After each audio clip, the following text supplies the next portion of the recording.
بسم اللہ الرحمن الرحیم الحمدللہ رب العالمین والصلاة والسلام علی سید الانبیاء والمرسلین یا صاحب الجمال و یا سید البشر من وجہک المنیر لقد نور القبر لا یمکن الثناء کما کان حقہ بعد از خدا بزرگ توئی قصہ مختصر۔ ناظرین کرام، پروگرام حب رمضان کے ساتھ میں ہوں آپ کا میزبان حافظ غضنفر علی، اور آپ تمام احباب کا حب محمد کے سوشل پلیٹ فارم پر خیر مقدم ہے۔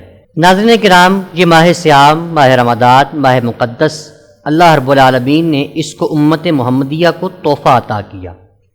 یہ ایسا عظمت والا، برکت والا، رحمت والا مہینہ ہے کہ اس مہینے میں اللہ رب العالمین نے امت مسلمہ کو عبادات کے مواقع فراہم کیے۔ اس ماہ صیام کے اندر آخری عشرہ بہت زیادہ اہمیت اور فضیلت کا حامل ہے۔ نبی کریم رؤوف الرحیم صلی اللہ علیہ وآلہ وسلم نے آخری عشرے کی اہمیت و فضیلت بہت زیادہ بیان کی ہے۔ اسی آخری عشرے کے اندر ایک اہمیت والی، فضیلت والی رات ہے کہ وہ رات کہ جو 1000 مہینے سے بہتر رات ہے۔ یہ وہی رات ہے کہ جس کے اندر اللہ رب العالمین نے قرآن مجید، فرقان حمید آسمان دنیا پر نازل فرمایا۔ اس رات کو لیلۃ القدر کہا جاتا ہے۔ اب سوال یہ ہے کہ لیلۃ القدر کون سی رات ہے؟ حضرت ابو ہریرہ رضی اللہ تعالی عنہ سے روایت ہے کہ رسول اللہ صلی اللہ علیہ وآلہ وسلم نے ارشاد فرمایا کہ مومنین رمضان المبارک کے آخری عشرے کی 10 راتوں میں، طاق راتوں میں اس رات کو تلاش کریں، وہ رات جس میں قرآن مجید آسمان دنیا پر نازل کیا گیا۔ ایک اور روایت کے اندر آتا ہے رسول اللہ صلی اللہ علیہ وآلہ وسلم نے ارشاد فرمایا کہ اس رات کو تلاش کرو جب رمضان کے مہینے کے آخری 9 دن ہوں، یعنی وہ 21ویں رات ہو، وہ 23ویں رات ہو، وہ 25ویں رات ہو، وہ 27ویں ہو، یا وہ 29ویں شب ہو۔ آج حب محمد کی پوری ٹیم نے اس بات کا اہتمام کیا ہے کہ لیلۃ القدر کی اہمیت کو جانا جائے۔ وہ کون سی رات ہے کہ جس رات کی طرف خاص اشارہ کیا گیا کہ جس رات کو مومنین عبادت کر کے اللہ کے حضور حاضر ہو کر اپنے گناہوں کی توبہ طلب کریں، اپنے گناہوں سے معافی طلب کریں۔ آج اسی موضوع پر لیلۃ القدر کی جستجو پر گفتگو ہوگی، اور گفتگو کے لیے ہمارے ساتھ موجود ہیں نہایت علمی فکری گفتگو کرنے والے، محقق، مدلل، مکفہ، مسجع گفتگو کرنے والے مفتی محمد ایوب آزاد مجددی صاحب۔ السلام علیکم ورحمۃ اللہ وبرکاتہ۔ وعلیکم السلام ورحمۃ اللہ وبرکاتہ۔ اور ان کے ساتھ موجود ہیں نہایت عمدہ ثناخوان حافظ محمد وقار قادری۔ السلام علیکم ورحمۃ اللہ وبرکاتہ۔ وعلیکم السلام ورحمۃ اللہ وبرکاتہ۔ ناظرین کرام، گفتگو کا سلسلہ شروع کرتے ہیں، لیکن اس سے پہلے بارگاہ رسالت مآب صلی اللہ علیہ وآلہ وسلم میں نعتیہ کلام پیش کرنے کی سعادت حاصل کرتے ہیں، ہدیہ عقیدت پیش کرنے کی سعادت حاصل کرتے ہیں۔ ملتمس ہوں محترم محمد وقار بھائی سے کہ بارگاہ رسالت مآب صلی اللہ علیہ وآلہ وسلم میں نذرانہ نعت پیش کرنے کی سعادت حاصل کریں۔ حضور میری تو ساری بہار آپ سے ہے، حضور میری تو ساری بہار آپ سے ہے، میں بے قرار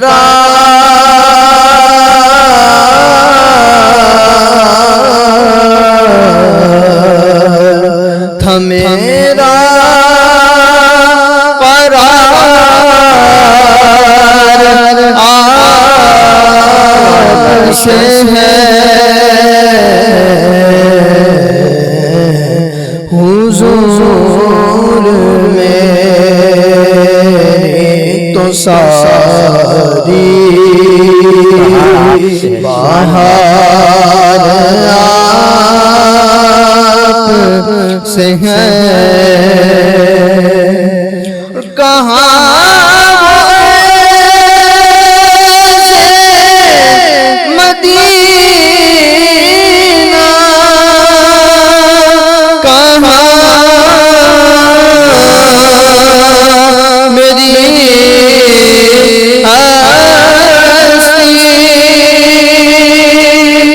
کہاں وہ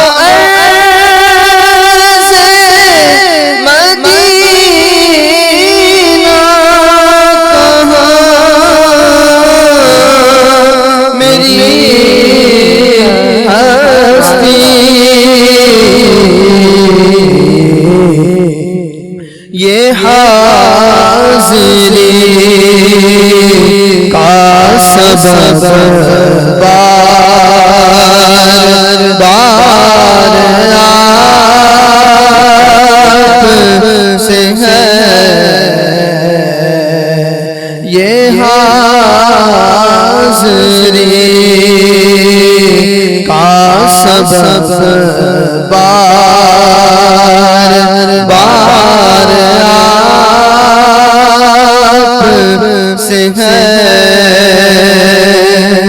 اور حضور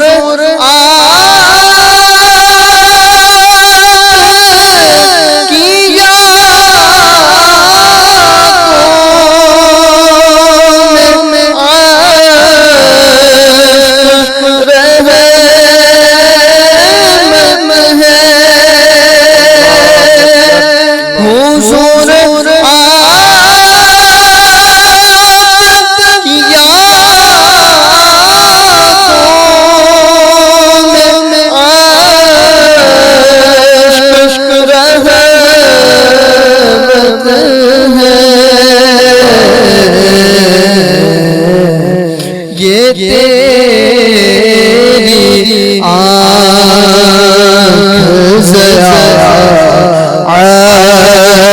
عشق بار آپ سے ہے، تیری آنکھ ضیا عشق بار آپ سے ہے۔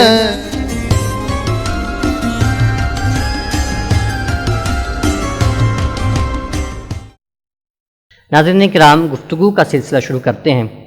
جانتے ہیں مفتی صاحب سے کہ مفتی صاحب، اللہ رب العالمین نے اس رات کو مخفی رکھا امت مسلمہ پر، باقی عبادات بھی واضح کی گئیں، تو اللہ رب العالمین اس رات کو بھی واضح کر سکتا تھا۔ اس کے پوشیدہ رکھنے میں کیا حکمت ہے اور اس کو تلاش کرنے میں کیا حکمت ہے؟ بسم اللہ الرحمن الرحیم، والذین جاہدوا فینا لنہدینہم سبلنا، صدق اللہ العظیم۔ بات یہ ہے کہ اللہ تبارک و تعالی کے ہر امر کے اندر کوئی نہ کوئی حکمت ہوتی ہے، کوئی نہ کوئی راز ہوتا ہے، جس کی حقیقی مراد تو اللہ تبارک و تعالی خود ہی بہتر جانتا ہے۔ یہ بات ذہن میں رہنی چاہیے۔ اب جہاں تک تعلق ہے آپ کے سوال کا کہ آپ نے بات کی کہ اللہ تبارک و تعالی نے باقی ساری چیزیں تو رمضان کی کھول کھول کے بتا دی، اس بات کو کیوں پردے میں رکھا؟ اس کی حقیقی مراد تو اللہ تبارک و تعالی جانتا ہے۔ ہاں، انسانی عقل جہاں تک رسائی رکھتی ہے اس کے مطابق اللہ تبارک و تعالی نے اس رات کو پردے میں اس لیے رکھا کیونکہ رمضان المبارک کے ابتدائی دنوں کے اندر انسان عبادت کے ذریعے، ریاضت کے ذریعے اس کے اندر شوق ہوتا ہے، وہ عبادت کرتا ہے، اور یہ فطرت انسانی ہے۔ انسان پہ عبادت کرنے کے بعد کچھ تھکن سی محسوس ہوتی ہے، اس کو کوئی تھکاوٹ محسوس ہوتی ہے، تھوڑا سا وہ کوئی فزیکلی تھوڑا سا ڈسٹرب بھی ہو جاتا ہے، وہ یہ سمجھتا ہے تھک بھی جاتا ہے۔ تو انسان ہے نا جی، انسان تو اب ابتدائی دنوں میں لگن ہوتی ہے اس کو، تو اللہ تبارک و تعالیٰ نے آخری دنوں میں اس راز کو چھپا کے رکھ دیا کہ بندہ یہ نہ سمجھے کہ اس نے 4 8 10 دن عبادت کر لی، وہ منزل مراد کو پہنچ گیا۔ اس کی جو منزل ہے، عبادت کا جو مقصد ہے، عبادت کا جو مدعا ہے، وہ ہے اللہ کی تلاش، وہ ہے اللہ کی محبت، وہ ہے اللہ کو پانا، اللہ کی معرفت حاصل کرنا۔ تو وہ تو اس کی عبادت سے اسے حاصل نہیں ہوئی ہے، وہ راز اللہ نے رکھا ہوا ہے، کسی سجدے میں رکھا ہوا ہے، کسی خاص لمحے میں رکھا ہوا ہے۔ تو اللہ تبارک و تعالیٰ نے اس واسطے اس کو آخری دنوں میں رکھ دیا تاکہ بندہ مومن جیسے جیسے اختتامی دنوں کی طرف بڑھے اس کے شوق میں اضافہ ہو، اس کی جستجو میں اضافہ ہو، اس کی لگن میں اضافہ ہو۔ حالانکہ فطرت کے مطابق تو اسے تھکن ہو جاتی ہے، لیکن اسے انتظار ہے، اسے جستجو ہے کہ اللہ نے نہ جانے کون سی رات تاک رات رکھی ہے۔ اور پھر یہ دیکھیں کہ اللہ تبارک و تعالیٰ نے تاک رات ہی کیوں رکھی ہے، جفت رات رکھ دیتا۔ تو اللہ وتر و یحب الوتر، آقا علیہ السلام نے ارشاد فرمایا کہ تاک رات اس لیے رکھی ہے کہ اللہ تعالیٰ خود یکتا ہے، وہ یکتائی کو پسند کرتا سبحان ہے۔ اللہ سبحان اور اللہ۔ چونکہ اس رات میں اللہ تبارک و تعالیٰ جس بندے پر فضل کر دے، جسے اس ماہ مبارک کی اس رات کے وہ خاص لمحے نصیب ہو جائیں، تو اس کے اندر پھر اللہ اس بندے سے باتیں کر رہا ہوتا ہے اور بندہ رب سے باتیں کر رہا ہوتا ہے۔ اللہ اکبر۔ تو پھر چونکہ رب کے اور بندے کے درمیان بیچ میں کوئی تیسری چیز نہیں ہوتی، تو اس واسطے رب ذوالجلال اپنی شان کے مطابق اپنی رحمت بندے پر نازل کر رہا ہوتا ہے، اور بندہ اپنی عاجزانہ سلیقے سے، اپنی عاجزانہ کاوش سے اللہ رب العزت سے اس کی رحمتیں لے رہا ہوتا ہے۔ سبحان تو اللہ۔ اس واسطے اللہ تبارک و تعالیٰ نے اس کو تاک رات میں رکھا۔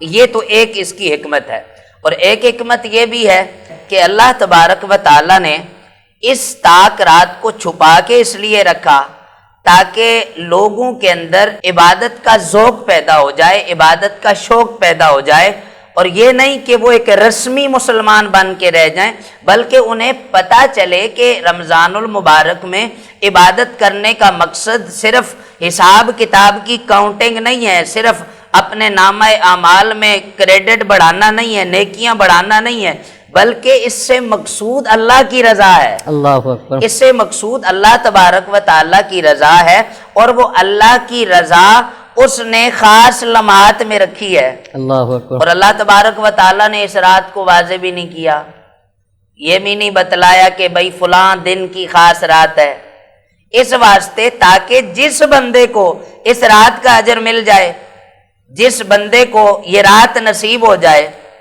جس بندے کو اس رات کی کیفیات نصیب ہو جائیں، اس کو تو مل گئی، اور جو اگلے دنوں وہ تلاش کرے گا تو اس کے نامہ اعمال میں، اس کے ذوق میں، اس کے شوق میں اور اضافہ ہوگا۔ اللہ۔ حضرت سیدنا شیخ عبد القادر جیلانی رحمۃ اللہ تعالی علیہ نے ایک بات ارشاد فرمائی ہے، فرماتے کہ اللہ تبارک و تعالی نے اس رات کو پردے میں کیوں رکھا؟ اس رات کو پردے میں اس لیے رکھا تاکہ بندہ اللہ کی رحمت تلاش کرنے جوگا ہو جائے، اللہ اکبر۔ اسے رب سے مانگنے کا سلیقہ آ جائے، اللہ اسے اکبر۔ رب سے مانگنے کا طریقہ آ جائے، اللہ اکبر۔ اور یہ بات بھی ذہن میں رکھیں کہ اللہ تبارک و تعالی نے اس خاص لمحے کو، جس لمحے میں اللہ تبارک و تعالی جس لمحے کو، جس رات کو 1000 مہینوں سے افضل رکھا ہے، اللہ تبارک و تعالیٰ نے اسے رات میں ہی رکھا، دن میں نہیں رکھا۔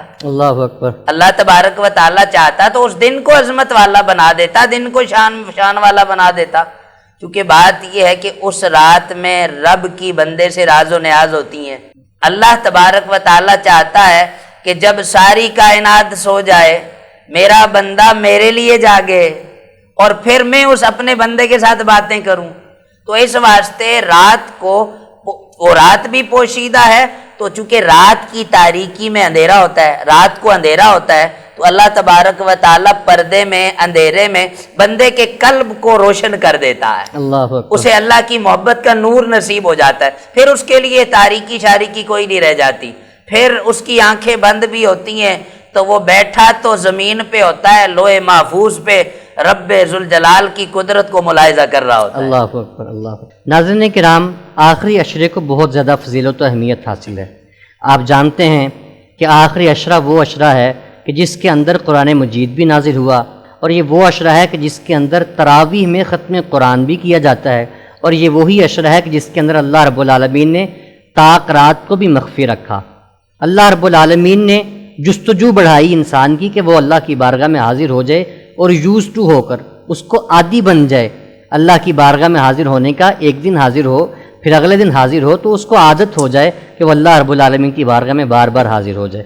تو مفتی صاحب یہاں پر ایک سوال یہ بتائیے گا کہ جس طرح سے اللہ رب العالمین نے اس عشرے کو، رمضان کے اس آخری عشرے کو اس قدر فضیلت و اہمیت بخشی ہے کہ اس میں یہ سارے معاملات اللہ رب العالمین نے واضح کیے ہیں، تو اس خاص رات، اس طاق رات کی کوئی نشانی بھی بتائی گئی ہے روایات کے اندر کہ جو مومن آسانی کے ساتھ اس رات کو پالے؟ اور پھر دوسرا یہ بھی بتائیے گا کہ مختلف ممالک کے اندر یا بعض اوقات ایک ہی ریاست کے اندر تاریخ مختلف ہوتی ہے، یعنی یہاں پر رمضان کی اگر 21 تاریخ ہے تو وہاں پر 22 ہوگی، اگر یہاں پر 23 ہے تو وہاں پر 24 ہوگی، تو تاریخ کے ادلا بدلی سے اس رات پر کوئی فرق پڑتا ہے؟ یعنی وہاں پر اس رات میں آئے گی اور یہاں پر اس رات میں آئے گی، تو اس پر ذرا واضح فرمائیے گا۔ یہ بات یہ ہے غضنفر بھائی کہ پہلی جو آپ نے بات کی کہ اس کی نشانی کیا ہے، تو بڑی آسان سی بات ہے، بزرگان دین نے لکھا ہے کہ اللہ تبارک و تعالی جسے اس رات کی رحمت نصیب فرماتا ہے، جو خاص اللہ کے مقرب بندے ہوتے ہیں، انہیں ہی اس نشانی کا پتہ چلتا ہے۔ وہ نشانی کیا ہے؟ وہ نشانی یہ ہے کہ اگلے دن سورج بھی ماٹھا ماٹھا ہو کے طلوع ہوتا ہے، اللہ وہ اپنی تپش اس دن جو ہے نا وہ بجھا چکا ہوتا ہے، اس دن اس کی تپش نہیں ہوتی، ہوا میں نمی ہوتی ہے، بڑا دن لذیذ ہوتا ہے، اور یہ تو ٹھنڈی صبح ہوتی ہے، ٹھنڈی صبح ہوتی ہے یہ تو، اور صبح بھی ٹھنڈی ہوتی ہے، اس کے 12 بجے بھی ٹھنڈے ہی ہوتے ہیں، اللہ اکبر، یہ اس کی خاص بات ہے۔ ویسے تو صبح تو اگر ٹھنڈی ہو تو ہر کسی کو نہیں سمجھ آئے گی، تو لیکن اس کے آگے اس کا سارا دن جو ہے نا وہ اسی طرح سے سکون ہوتا ہے، اور سورج نکلتا ہے لیکن نگاہیں جھکا کے نکلتا ہے، کیونکہ اس دن اللہ تبارک و تعالیٰ نے اس رات کو اپنے بندوں سے راز و نیاز کی باتیں کی ہوتی ہیں، اللہ اکبر، بندوں نے اپنے دکھڑے رب کو سنائے ہوتے ہیں، تو وہ دن رب کی رضا کا ہوتا ہے۔ ایک تو یہ بات ہے کہ اس دن سورج جو ہے نا وہ ٹھنڈک کے ساتھ طلوع ہوتا ہے، یعنی اس کے اندر تپش نہیں ہوتی، اور پھر ایک جو اس کی نشانی وہ ملاحظے میں آئی ہے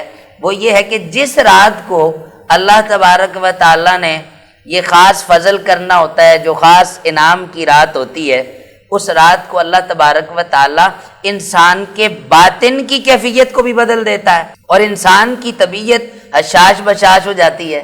سبحان اللہ تبارک و تعالیٰ انسان کے باطن کی کیفیت کو بدل دیتا ہے، اور انسان خود بے ساختہ نہ چاہتے ہوئے غیر ارادی غیر فطرتی طور پر اشک بار ہوتا ہے۔ اللہ تو جب انسان پر یہ کیفیت ہو تو انسان کو فوراً اللہ کے حضور سجدہ ریز ہو جانا چاہیے، اللہ اکبر، ان لمحات کو ضائع نہیں کرنا چاہیے۔ سبحان تو جو آپ نے دوسری بات کی کہ مختلف ممالک کے اندر، مختلف کنٹریز کے اندر جو ہے نا کسی ملک میں تاخرات ہوتی ہے، دوسرے ملک میں جو افطرات ہوتی ہے، کسی میں 21 رمضان ہے، کسی میں 22 ہے، تو اس کے لیے میں ایک قرآن کریم کی ایک آیت کا سہارا لوں گا۔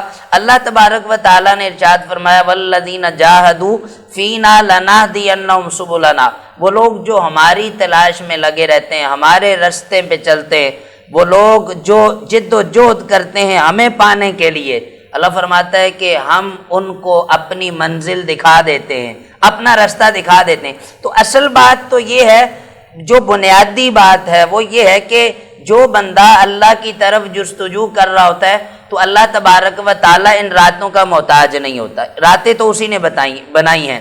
البتہ انسانی عقل کے لیے یہ بات ضروری ہے سمجھنا کہ اگر کسی ملک میں تاک رات ہے، دوسرے میں جفت ہے، تو کون سی رات تاک رات ہوگی؟ تو میاں بات یہ ہے کہ اللہ تبارک و تعالیٰ کا فضل عام ہو جاتا ہے بندوں پر، جو شخص جس ملک میں رہتا ہے وہ اسی اعتبار سے اب جس ملک کے اندر 21 ہے تو 21 تاک رات کاؤنٹ ہوگی، کیونکہ نبی علیہ السلام نے فرمایا کہ چاند دیکھ کر روزہ رکھو، چاند دیکھ کر افطار کرو، عید کرو۔ تو مطلب یہ ہے کہ جس ملک کے اندر چاند نظر آ گیا تو وہ اپنی تاک راتیں کاؤنٹ کریں گے۔ تو اس کا یہ مطلب نہیں ہے کہ سارے جہان پہ وہ ایک ہی رات ہوتی ہے، مطلب یہ ہے کہ اللہ تبارک و تعالیٰ نے ہر علاقے کے لیے اپنی رحمت کی الگ الگ راتیں رکھی ہیں، اور یہ دنیا کا نظام ہے۔ ناروے کے اندر 6 مہینے کے بعد جو ہے نا وہ سورج نکلتا ہے، 6 مہینے رات ہوتی ہے، 6 مہینے دن ہوتا ہے۔ تو اس کا یہ مطلب تو نہیں ہے کہ ان لوگوں کے لیے یہ اجر نہیں ہے، ان لوگوں کے لیے بھی یہ اجر ہے، وہاں کے حساب سے اہل علم نے جو وہاں کا طریقہ کار متعین کیا ہے۔ اب ظاہر ہے کہ جب 6 مہینے کی رات ہوتی ہے، 6 مہینے کی تاک رات ہے، تو اب اس کے لیے کیا کیا جائے گا؟ تو اس کے لیے جو شریعت کے مطابق جو ضابطہ بنایا گیا ہے وہاں کے اہل علم نے، تو اس کے مطابق جو ہے نا اس رات کو کاؤنٹ کیا جائے گا۔ تو اسی طرح سے ہر ملک کے اندر جس ملک میں جس طرح چاند نظر آئے گا اسی کی تاک رات کا اعتبار کیا جائے گا۔ جی بہت شکریہ۔ ناظرین کرام، وہ شخص جس کو یہ رات میسر ہوتی ہے، جس کو لیلۃ القدر میسر آ جاتی ہے، وہ شخص جو اس رات کی فیوز و برکات کو سمیٹ لیتا ہے، اس کی لذت، اس کی کیفیت بدل جاتی ہے، اس کو اس رات عبادت کرتے اس قدر لذت آتی ہے کہ وہ کسی اور رات میں نہیں آ سکتی۔ تو یہ بھی ایک پہلو ہے اس رات کے ظہور کا۔ گفتگو کے دوران ہمیں جوائن کیا ہے نہایت محترم ثنا خان محترم محمد ابرار آصف قادری بھائی نے۔ السلام علیکم ورحمۃ اللہ وبرکاتہ۔ وعلیکم السلام ورحمۃ اللہ وبرکاتہ۔ ناظرین کرام، ان سے کلام سماعت کرتے ہیں، لیکن اس سے پہلے آخری سوال مفتی صاحب سے، اس کے بعد پھر بارگاہ رسالت مآب صلی اللہ علیہ وآلہ وسلم میں نذرانہ عقیدت پیش کرنے کی سعادت حاصل کریں گے۔ مفتی صاحب آخر پہ یہ بتائیے گا کہ جب یہ رات میسر آ جائے، جس شخص کو یہ رات کی گھڑیاں نصیب ہو جائیں، تو اس رات میں کون سی عبادت کرے، کون سی دعا کرے، روایت کے اندر کیا ملتا ہے اس کے بارے میں؟ جی اختصار کے ساتھ غضنفر بھائی بات یہ ہے کہ نبی علیہ الصلوۃ والسلام سے سید عائشہ صدیقہ رضی اللہ تعالی عنہا نے عرض کی، یا رسول اللہ صلی اللہ علیہ وسلم، جس بندے کو وہ مبارک گھڑیاں نصیب ہو جائیں تو وہ چونکہ ظاہر ہے وہ اس وقت انسان اللہ سے کیا مانگے، کیا بات کرے، چونکہ ٹائم ہی تھوڑا ہوتا ہے، تو نبی علیہ الصلوۃ والسلام نے فرمایا بس اللہ سے کل عبادت کا حاصل مانگ لے۔ وہ حاصل یہ ہے کہ اللہم انک عفو کریم تحب العفو فاعف عنا یا غفور یا غفور یا غفور، تو یہ دعا مانگنی چاہیے اس موقع پر، اور یہ دعا ویسے بھی رمضان المبارک میں پڑھتے رہنا چاہیے۔ یہ اجر کی دعا ہے، اور یہ اللہ تبارک و تعالیٰ سے انسان رحمتیں مانگتا ہے، بخشش مانگتا ہے، اور رب ذوالجلال سے دوزخ سے نجات طلب کرتا ہے۔ یقیناً رب ذوالجلال رحمت بھی فرمانے والا ہے، بخشش بھی فرمانے والا ہے، اور اپنے بندوں کو دوزخ سے نجات بھی عطا فرمانے والا۔ سبحان اللہ۔ ناظرین کرام، آخر میں بارگاہ رسالت مآب صلی اللہ علیہ وآلہ وسلم میں نذرانہ نعت پیش کرنے کی ہم سعادت حاصل کر رہے ہیں۔ میں ملتمس ہوں محترم ابرار آصف بھائی سے بارگاہ سرور کونین صلی اللہ علیہ وآلہ وسلم میں نذرانہ نعت پیش کرنے کی سعادت حاصل کریں۔ روک لیتی ہے آپ کی نسبت تیرے جتنے بھی ہم پہ چلتے ہیں، روک لیتی ہے آپ کی نسبت تیرے جتنے بھی ہم پہ چلتے ہیں، روک لیتی آپ کی نسبت تیر جتنے بھی ہم پہ چلتے ہیں، یہ کرم ہے حضور کا ہم پر، یہ کرم ہے حضور کا ہم پر، آنے والے عذاب ٹلتے ہیں، یہ کرم ہے حضور کا ہم پر، آنے والے عذاب ٹلتے ہیں، اور اپنی اوقات سے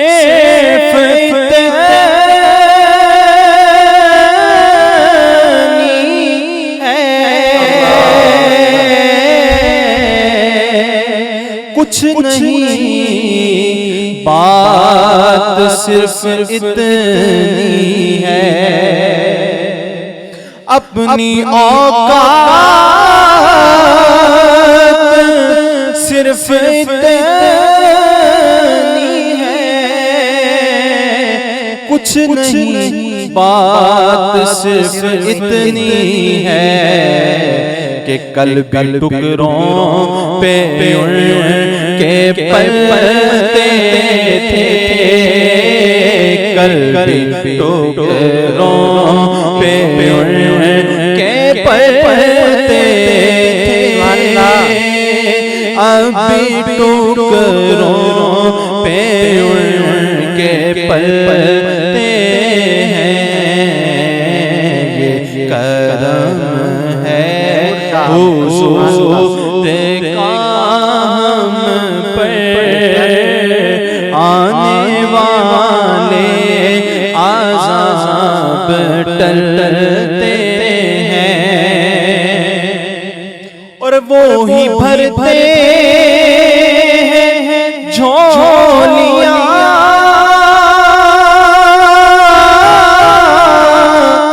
کی وہ سمجھتے ہیں بولیاں سب کی